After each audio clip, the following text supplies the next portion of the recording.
Welcome to Dreamer's Hollow.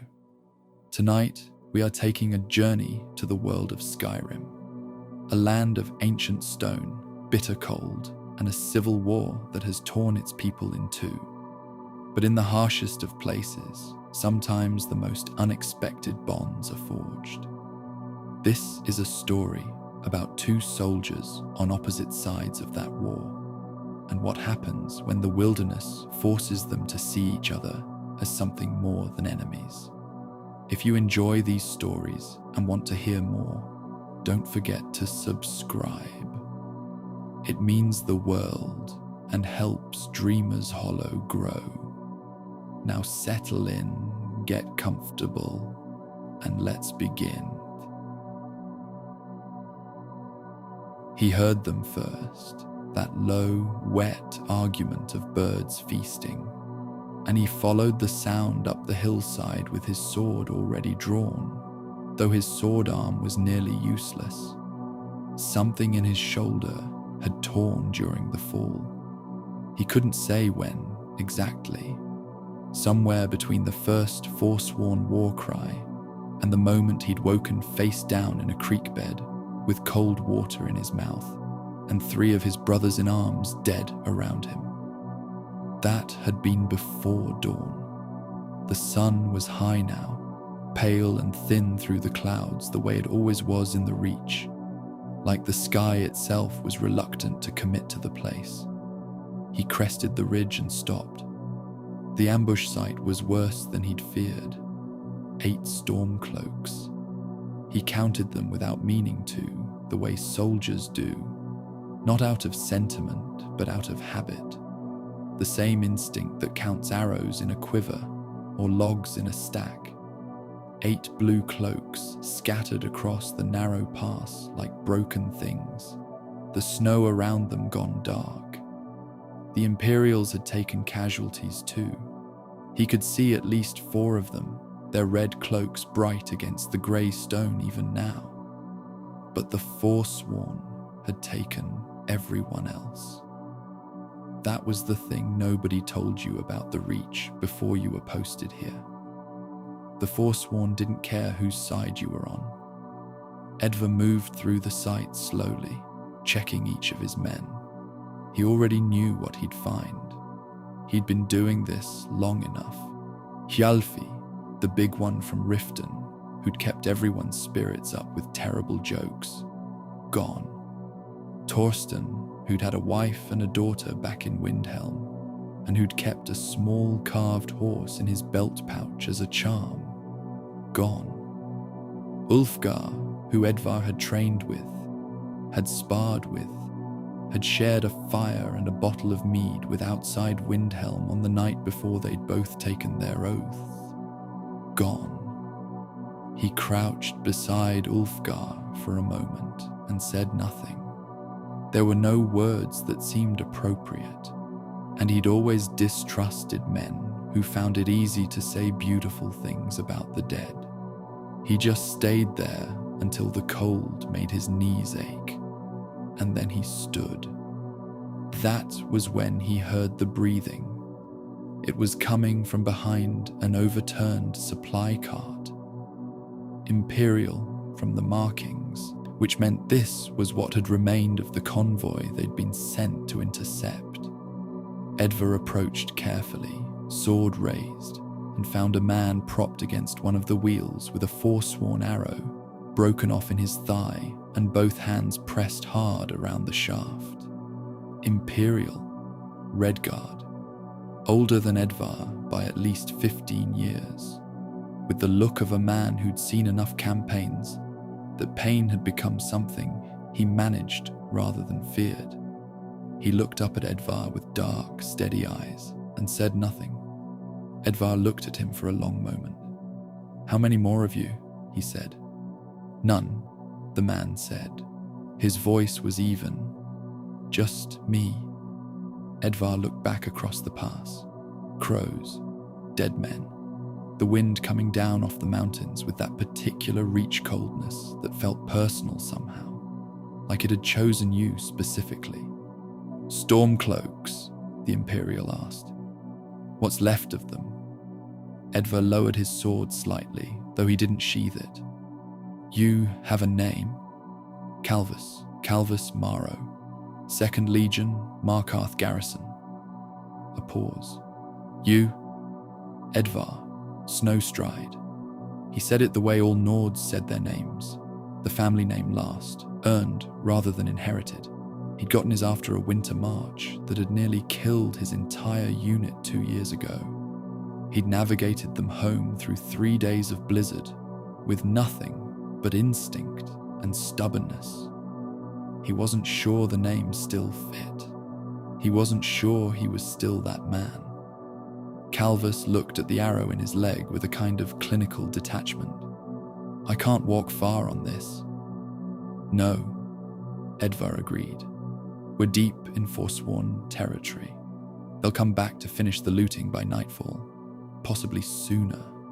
I know. Another pause. The crows squabbled over something Edvar didn't look at. So, Calvus said, what are you going to do? It was a genuine question, Edvar realized. Not a challenge, not a plea. The man was simply asking, one soldier to another, because the situation was what it was and sentiment wasn't going to change it. They were 2 survivors in the worst hold in Skyrim, with enemies on all sides and the sun already beginning its early reach descent toward the western peaks. Edvar sheathed his sword. I'm going to break that arrow off shorter, so it doesn't catch on anything, he said.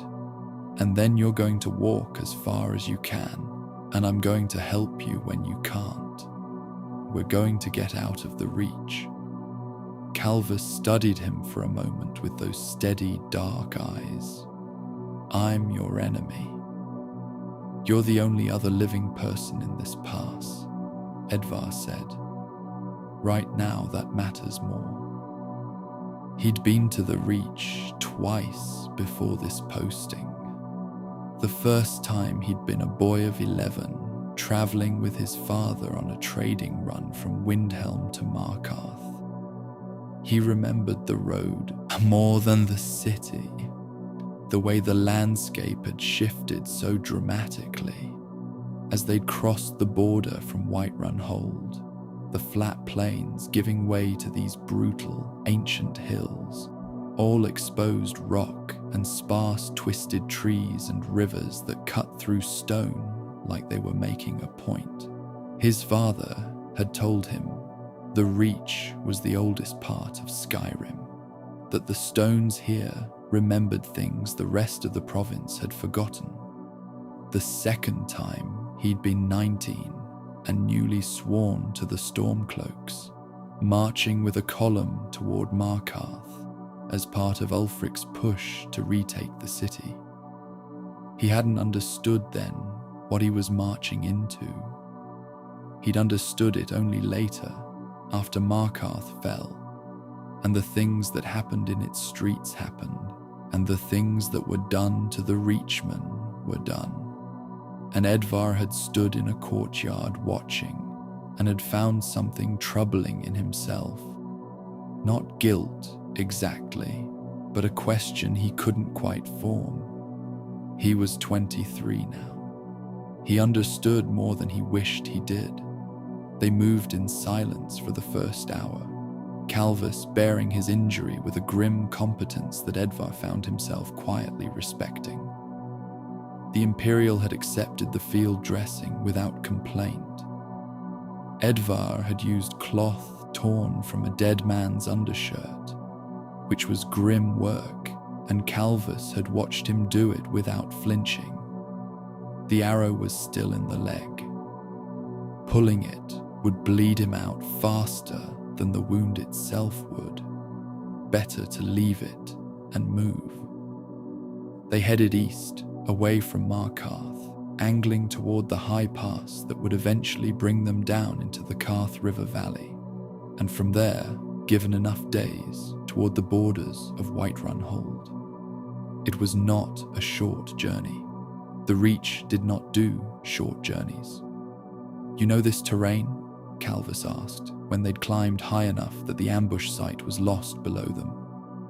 Better than I'd like. Forsworn camps. You know where they are? Some of them. They move. Edvar scanned the ridgeline above them out of habit. The ones near Blind Cliff Cave are predictable. The ones in Deepwood Vale less so. We stay off the valley floors, stay high, move quiet. It's the best we can do. Calvus absorbed this. You've been in the Reach long? 8 months this posting. I've been here 3 years. Edvar glanced at him. 3 years in the Reach was a significant thing. Most soldiers rotated out after 1. The ones who stayed either had no choice or had stopped noticing what it was doing to them. You volunteered for the extended posting, he asked. Something shifted in Calvus's expression, not quite amusement.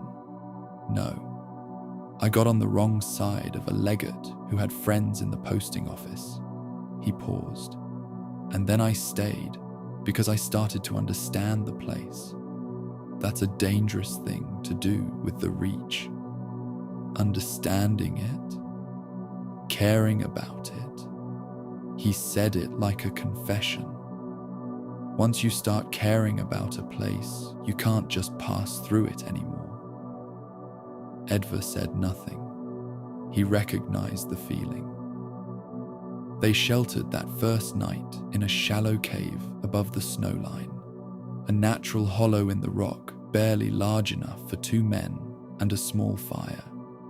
Edvar built the fire low, enough heat to survive, not enough light to be seen. Outside, the Reach settled into its night sounds, wind through the passes, the distant cry of something large, the silence that was somehow louder than noise. Calvus ate the dried meat from Edvar's pack without being asked, which was practical rather than presumptuous. The man needed calories to survive the leg, and Edvar found he didn't resent it. They ate in the kind of silence that soldiers share, which is different from ordinary silence. It has texture to it, history. The ambush, Calvus said eventually. Was it Ricka's column you were hitting? Edvar considered whether to answer. Then he thought about the practical irrelevance of military intelligence when you were 2 men hiding from everyone in a mountain cave. No, a supply convoy out of Carth Waston. Provisions, mostly. Some steel. We'd rerouted it. Calvus turned his legs slightly, examining the dressing in the firelight. Word came through that there was Stormcloak movement on the main road. We took the high pass instead. A pause. Neither of us knew about the Forsworn. They've been moving more aggressively this season. Edvar leaned back against the stone. Since the execution at Sidna Mine. Calvus was quiet for a moment. You know about that. Everyone knows about that. Edvar watched the fire. The Nords who've been here long enough anyway. The Silverblood family runs Sidna Mine with forsworn prisoner labor, effectively. The Markarth Guard looks the other way. The Empire looks the other way. He paused. We look the other way too, to be honest. Ulfric needed Markarth and the Silverbloods could give it to him. The silence that followed had weight to it. That's a remarkably candid thing for a Stormcloak to say, Calvus said. I'm not talking politics. I'm talking about what I've seen. Edvar pulled his cloak tighter. The Forsworn are fighting for their home. I don't agree with how they fight, but I understand why they fight. That's different from agreeing. Calvus looked at him with an expression Edvar couldn't fully read. Reassessment, perhaps. How old are you? 23. You think like someone older. I've had a hard few years. Calvus almost smiled. It didn't quite reach his eyes, but the intention was there. Haven't we all? The second day was harder. Calvus's leg had stiffened overnight, as wounds do in the cold, and what had been a painful but manageable injury became something that required real effort to move through. Edvar found himself slowing his pace without mentioning it, taking longer pauses to study the terrain ahead that were only partly necessary, giving the Imperial time to recover without framing it as charity. Calvus didn't acknowledge it. Edvar suspected he'd noticed. They were picking their way down a scree slope when Edvar spotted the smoke. He put his hand out, the soldier's gesture instinctive, and Calvus stopped without question. Below them, perhaps half a mile into the valley, a cluster of hide tents and rough-cut timber. Forsworn, a medium-sized camp, maybe 15 to 20 people. Too many to fight, too close to avoid if they continued on their current line. They backed up slowly and took a longer route around the shoulder of the hill, adding nearly 2 hours to their travel. Neither of them spoke during it. There was nothing useful to say. It was on the detour that they found the shrine. It was old, older than the Forsworn camps, older than the roads, possibly older than Markarth itself. A ring of standing stones on a flat shelf of rock overlooking the valley, carved with figures that Edvar didn't recognize. Not Nord, not Dwemer. Something else. Something that predated both. The Reachmen, the true Reachmen, the ones who'd been here before anyone else, had left their marks on this land in ways that the war hadn't touched. Calvus stopped at the edge of the ring and looked at the carvings for a long moment. "I've seen these before," he said. "There are dozens of them across the Reach. The scholars in Markarth say they predate recorded history. The Reachmen themselves won't talk about them to outsiders. What do you think they are?" "Honestly," Calvus considered, "I think they're proof that this land has belonged to someone else for a very long time, and that we are all, in various ways, occupiers." He said it without particular emotion, as a man states a fact he's had time to make his peace with. Edvar stood beside him and looked at the stones. In Windhelm, they told you, the Reach was Nordland, had always been Nordland, that the Forsworn were criminals and savages who'd never had a legitimate claim to anything. He'd believed it, or at least he hadn't disbelieved it, which was different but felt the same from the inside.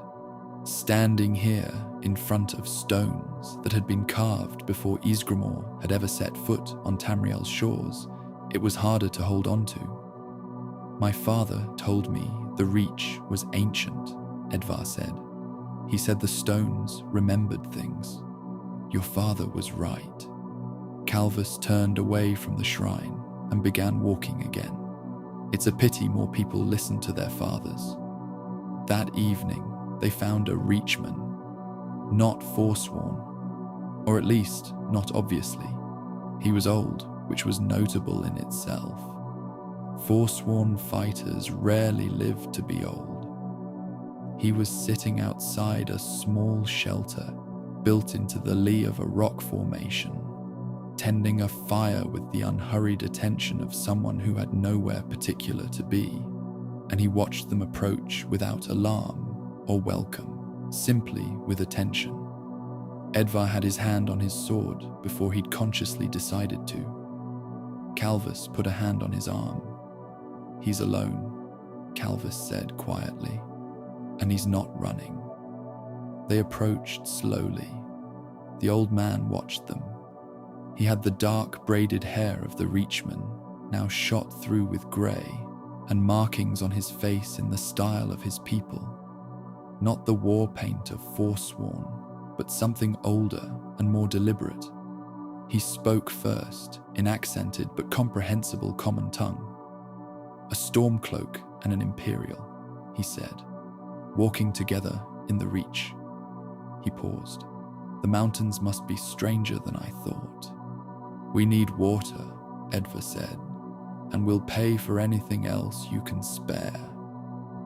The old man looked at them for a moment longer. Then he gestured toward his fire.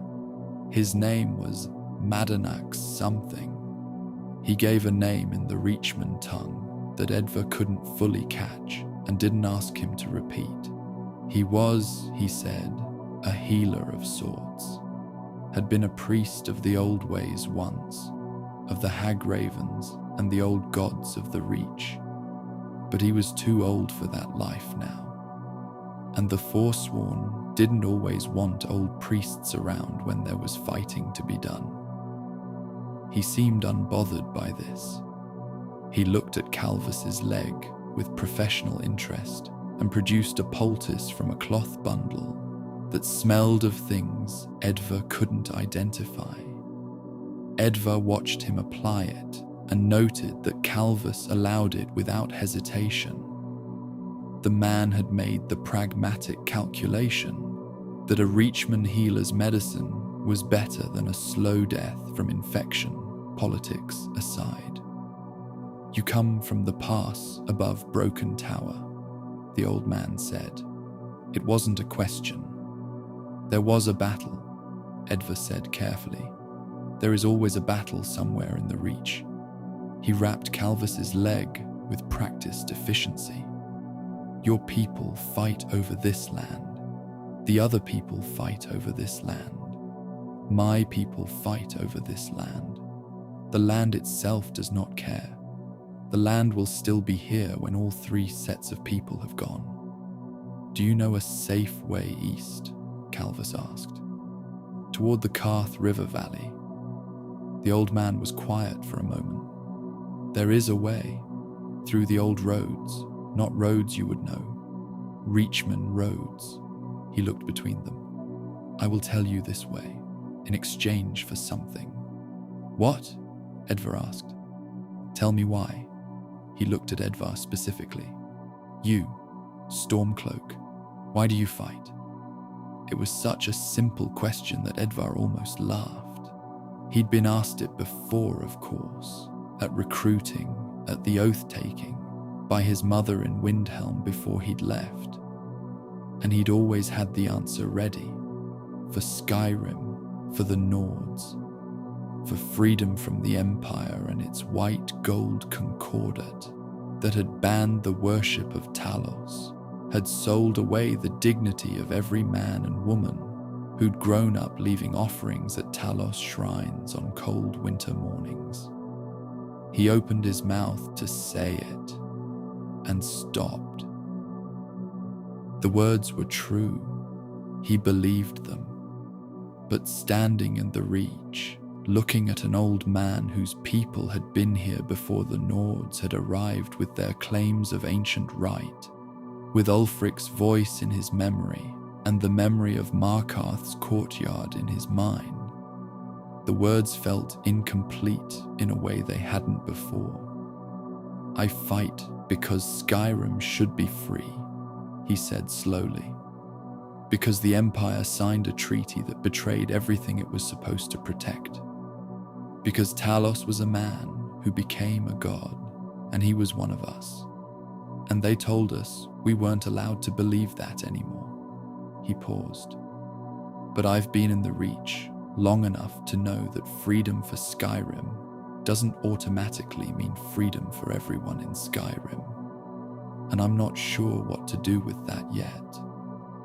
The old man looked at him for a long time.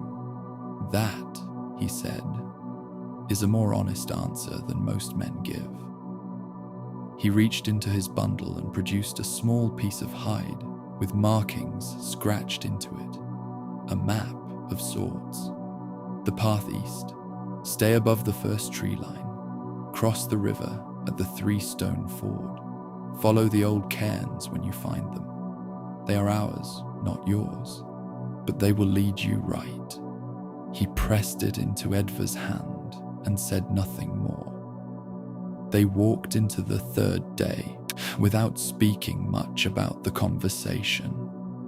Edvar wasn't sure whether it was because they'd reached some new level of ease with each other, or because they were both simply tired, or because there was something in what he'd said by the old man's fire that needed time to settle before it could be discussed. Perhaps all three. Calvus's leg was improved by the poultice, not healed, not close to healed, but the deep red heat had gone out of it, and he moved more steadily. Edvar found himself glancing at it less frequently. They followed the old Reachman's map with a combination of trust and caution, and found that it was accurate in ways that a written map wouldn't quite have been. Less about distances and more about landmarks, the way you'd give directions in a place you'd known all your life. The 3-stone ford turned out to be exactly that. 3 large stones arranged in a rough triangle in a shallow section of the river, old enough to have moss growing deep into their cracks, placed there by hands that had known this crossing long before either of them was born. They crossed carefully, the water shockingly cold, and on the far bank, Calvus stopped and looked back at the way they'd come. "I've been thinking about what you said," he said, to the old man. "Which part?" "The part about not knowing what to do with it." He turned and started walking again. "That uncertainty. Most soldiers don't have it. The ones who do tend to be either the most dangerous or the most thoughtful, and it's not always obvious which. Which do you think I am?" Calvus considered this with apparent seriousness. "Thoughtful," he said finally, though the Reach has a way of making the two look similar. They found the first of the old cairns an hour later. A stack of flat stones, just as the Reachman's map had indicated, placed at a fork in a path so overgrown it was barely a path at all. Someone had laid dried flowers at the base of it, recently enough that they hadn't fully wilted. "Someone still uses these roads," Edvar said. "The old Reachmen, the ones who aren't Forsworn." Calvus studied the cairn. "There are more of them than people realize. Not fighters, just people trying to live." He paused. "I've met some of them over 3 years. They don't want the Empire. They don't want the Stormcloaks. They just want to tend their shrines and move through their own land without being killed for it." "Does the Empire let them?" A silence. "Not always. Not as often as it should." He met Edvar's gaze steadily. "I'm not going to lie to you about what the Empire is. I know what it is. I serve it because I believe order is better than chaos, and because someone has to hold the line while better solutions are worked out. That's not the same as thinking it's right." Edvar thought about this. He thought about Ulfric, whom he'd followed with something close to devotion for 2 years, and about the things he'd come to learn about Ulfric. The ambition beneath the idealism, the political calculation behind the heroic gestures, the way the Markarth incident had been used as a bargaining chip. A city full of Reachmen traded for the right to shout Talos's name in the streets.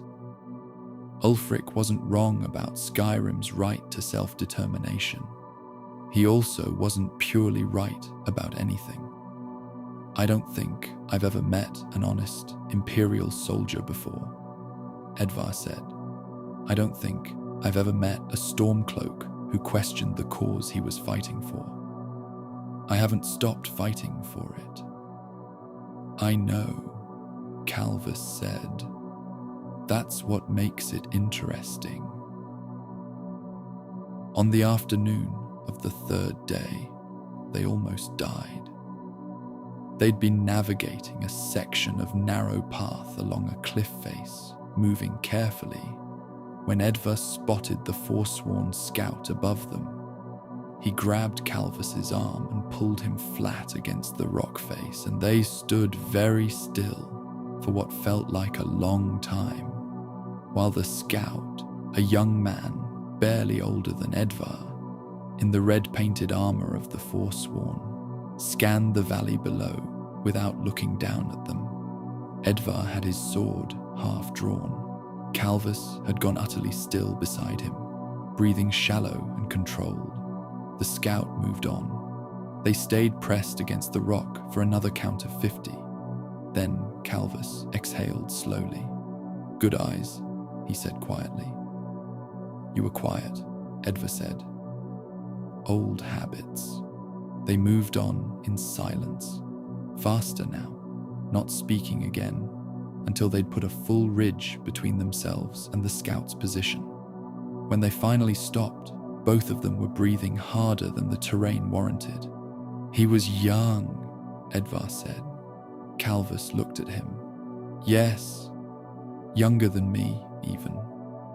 Edva thought about the scouts he'd seen in the Forsworn camps, the fighters at the ambush site, boys and old men, women who'd buried enough sons that fighting themselves was the only answer left. "I wonder how long he's been out here." "Born to it, probably," Calvus said. "A lot of them are." He paused. "That's the thing about a conflict that goes back far enough. You stop being able to find the beginning. You just find people doing the only thing they know." They walked. "Do you have family?" Edva asked after a while. "A brother in Hammerfell. We don't write often." Calvus navigated a rocky section with care. "You?" "Mother in Windhelm. She didn't want me to join." He smiled slightly. She was right, as it turned out, but she was right for the wrong reasons. She thought it was just dangerous. She didn't know it was also going to be confusing. Calvus made a sound that was almost a laugh. "The confusing is worse than the dangerous, in my experience. Danger at least has solutions." "What do you do with the confusing?" Calvus was quiet for a moment. "You carry it," he said. "You don't resolve it. You don't pretend it isn't there. You just carry it alongside everything else. And you try to act decently within whatever situation you're actually in, rather than the simpler situation you wish you were in." He adjusted his grip on the walking staff he'd fashioned from a dead branch the previous day. "It's not satisfying advice, but I've found it's true."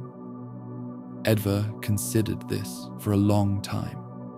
Above them, the sky had turned that particular deep grey that meant snow was coming, and the peaks to the north were already white. The reach stretched around them in all its brutal, indifferent beauty, all ancient stone and cold wind, and a history that didn't care about either of them. "Calvus," he said, "yes, if we'd met differently, not like this, just two men at an inn somewhere." Calvus seemed to understand the question. "Yes," he said, without hesitation. "I think we would have got on." Edva nodded. That was enough. They reached the border of Whiterun Hold on the afternoon of the fourth day. It was not a dramatic border. The Reach didn't do dramatic borders. It did gradual transitions. The landscape shifting so slowly, you only noticed it when you stopped and looked around and realized the rock was a different color. The trees were different trees. The air had changed from that mineral Reach cold to something that smelled of grass and distance. There was a crossroads ahead, and beyond it the long descent toward Rorikstead, and beyond that the plains of Whiterun. They stopped at the crossroads. Neither of them spoke for a moment. They'd been walking together for 4 days, had slept in 2 caves and a shallow ditch, had shared food and silence and more honest conversation than Edvar had had with men he'd fought beside for 2 years. Calvus's leg had held. Edvar's shoulder had loosened painfully, back towards something functional. They were both filthy and tired and alive. Rorikstead was south. Whiterun was east. Both were Imperial aligned, technically, which complicated Edvar's situation and simplified Calvus's. "There's a healer in Rorikstead," Calvus said. "You could pass as a traveller. No Stormcloak insignia on that cloak at this distance." "I'll head north," Edvar said. "Skirt around. There are Stormcloak camps in the hills above Rorikstead." Calvus nodded. He understood maps. "The arrow needs to come out properly," Edvar said. "Get it done by someone who knows what they're doing. The poultice bought you time. It didn't solve it." "I know. And the route back to Markarth. Don't take the Valley Road for at least another week. The Forsworn who hit us will have scouts out." "I know that too." Calvus looked at him. "You could come with me to Rorikstead. I wouldn't report you. I'd call you a civilian." Edvar almost said yes. He sat with the almost for a moment, felt it fully, and then let it go. "I have men to get back to," he said, "and something to figure out. The confusing. Calvus extended his hand. It was a soldier's gesture, not warm exactly, but genuine, which was better. Edvar took it, and they gripped for a moment. The grip of men who trusted each other when they had no reason to and had come out the other side of it. "Edvar Snowstride," Calvus said. "Whatever you decide about the war, I hope you find the answer that sits right with you." "Calvus Maro." Edvar released his hand. 3 years in the Reach. You've earned a quieter posting." Something in Calvus's expression settled into something close to peace. "Maybe I'll ask for one." He turned south. Edvar watched him go until he'd crossed the first hill and disappeared, his silhouette growing smaller against the long, Whiterun sky. He noted the way the man walked, the slight favoring of the left leg, the straight back regardless, the particular economy of movement that distinguished veterans from everyone else. He thought he would probably remember that silhouette for a long time. Then he turned north. The Stormcloak camp was where he'd expected it. A hollow in the hills above Rorikstead, 6 tents and a central fire, and the blue and grey of his people moving about the afternoon light. A sentry challenged him at 50 yards and relaxed at 30 when he got a good look. Edvar was waved through. The camp commander was a woman named Asta, a veteran from Falkreath who'd been with the Stormcloaks since the early days. She took one look at Edvar, 4 days of travel and the Reach's particular kind of damage written on him, and sat him down by the fire without asking questions yet. Someone brought him hot broth. He drank it slowly. "The ambush failed," he said, when Asta sat across from him. "I'd gathered. You're the only one who came back. There were Imperials. There were more Forsworn."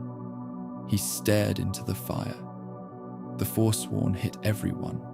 We never had a chance."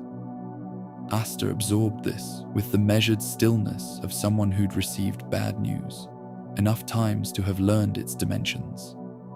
"You survived alone." "Yes." She looked at him for a moment with the particular look of commanders who can tell when something has shifted in a soldier. She didn't ask about it. Edvar appreciated that. "Rest tonight," she said. We can debrief in the morning. The information about Forsworn movement patterns will be useful." Edvar nodded. He looked around the camp at the faces of the men and women here, the fires, the blue cloaks, the small carved tokens of Talos that several of them kept visible now that they were in the field and away from Imperial eyes.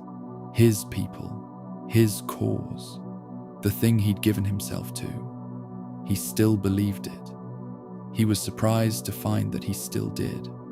Not in the simple way he had before, not as pure conviction uncomplicated by doubt, but as something harder and more considered. Skyrim's people deserved to determine their own future. The Empire's treaty with the Thalmor was a genuine betrayal. Talos had been real, and the Thalmor were wrong to demand his erasure from worship. These things were still true. They were true alongside other things that were also true. That the Reach had been someone else's before it was theirs. That the Forsworn were fighting for something real, even if the way they fought it was brutal. That Calvus Maro, who served the opposite side, was a decent man trying to do right by a complicated situation. That decency crossed allegiances in ways that ideology didn't always account for. He could hold all of it, he thought. He'd have to learn to hold all of it. The Feiksha crackled. Above the camp, the stars were beginning to come out. The Reach stars, clear and cold and indifferent. The same stars the Reachmen had navigated by, and the Dwemer had named, and the Nords had woven into their sagas. They didn't care about the war either. Edvar sat with all of it for a while. Then he finished his broth, found a bedroll, and slept deeply without dreams, for the first time in 4 days. Outside, the wind moved through the Reach the way it always had. The stones remembered what they remembered. The hills held their silence. And in Rorikstead, he hoped, a Redguard soldier was having an arrow properly removed and was considering, in his own time and his own way, asking for a quieter posting. Some things, Edvar thought, as sleep took him. Some things you didn't resolve. You carried them. You acted decently within the situation you were actually in. You kept walking. He could do that. The Reach would still be here in the morning, ancient and indifferent and full of a history that belonged to everyone and no one, and so would he.